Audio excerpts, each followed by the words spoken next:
স্বামীজির জীবনে স্মরণীয় ঘটনা 4। নরেন্দ্র খুব সুন্দর গল্প করতে পারতেন। তার কথা এবং ব্যক্তিত্বের এমন আকর্ষণ ছিল যে তিনি গল্প আরম্ভ করলে সবাই সব কাজ ভুলে তার কথাই শুনত। স্কুলে ক্লাসের ফাঁকে একদিন তিনি গল্প করছেন। গল্প এত জমে গেছে যে শিক্ষক এসে পড়াতে শুরু করলেও সকলে পড়ার দিকে মন না দিয়ে তার কথাই শুনছে।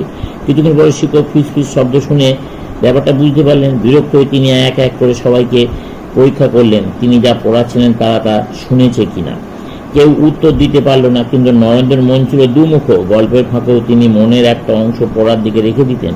তাই শিক্ষক যখন নরেন্দ্রনাথকে পড়া জিজ্ঞাসা করলেন, নরেন্দ্র নির্ভুল উত্তর দিলেন। শিক্ষক তখন জিজ্ঞাসা করলেন, এতক্ষণ কে কথা বলছিল? সকলে নরেন্দ্রকে দেখিয়ে দিল। শিক্ষকের তা বিশ্বাস হল না। তিনি নরেন্দ্র ছাড়া আর সবাইকে দাঁড়িয়ে থাকতে বললেন। সকলের সঙ্গে নরেন্দ্র উঠে দাঁড়ালেন। শিক্ষক বললেন, তোমাকে দাঁড়াতে হবে না। নরেন্দ্র বললেন, না, আমাকেও দাঁড়াতে হবে, কারণ আমিই তো কথা বলছিলাম। তিনি দাঁড়িয়েই রইলেন। স্বামীজির জীবনে স্মরণীয় ঘটনা 5। বিয়ে পরীক্ষার জন্য টাকা জমা দেওয়ার সময় হয়েছে। নরেন্দ্রের সহপাঠীরা সকলেই টাকা জমা দিয়েছে, কেবল হরিদাস ছাড়া।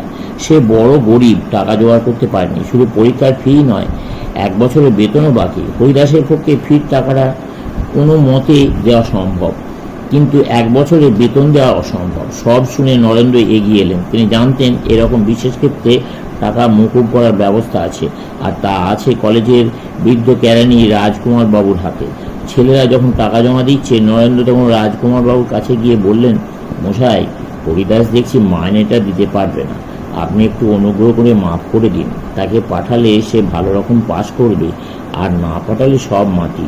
রাজকুমার বাবুর মেজাজ ভালো ছিল না। মুখ বিকৃতি করে বললেন, তোকে জ্যাঠামি করে সুপারিশ করতে হবে না, তুই যা, নিজের চরকায় তেল দিকে যা। আমি ওকে মাইনে না দিলে পাঠাবো না। নরেন্দ্র চিন্তায় পড়লেন। তার নিজের পক্ষে অত টাকা জোগাড় করা কঠিন, অথচ তাড়াতাড়ি টাকা জোগাড় না করলে বন্ধু পরীক্ষায় বসতে পারবে না। কি করা যায়? মাথায় তার একটা বুদ্ধি খেলে গেল। বাড়ি না ফিরে সেদিন সন্ধ্যায় তিনি হেদোর কাছে এক গুলির আড্ডার কাছে অন্ধকারে গা ঢাকা দিয়ে দাঁড়িয়ে রইলেন, আর গুলির দোকানের দিকে যারা আসছে তাদের ভালো করে লক্ষ্য করতে লাগলেন। হঠাৎ নরেন্দ্রনাথ অন্ধকার থেকে বেরিয়ে একজনের সামনে গিয়ে দাঁড়ালেন। রাজকুমার বাবু? নরেন্দ্রনাথ জানতেন রাজকুমার বাবু প্রতিদিন ওই গুলির আড্ডায় নেশা করতে আসেন। নরেন্দ্রনাথকে দেখে রাজকুমার বাবুর মুখ শুকিয়ে গেছে। সুযোগ বুঝে নরেন্দ্রনাথ বললেন যে হরিদাসের মাইনেটা যদি তিনি মকুব না করেন, তাহলে তিনি তার নেশার কথা কলেজময় ছড়িয়ে দেবেন। রাজকুমার বাবু তখন বিপদ বুঝে বললেন, বাবা, রাগ করিস কেন? তুই যা বলছিস তাই হবে।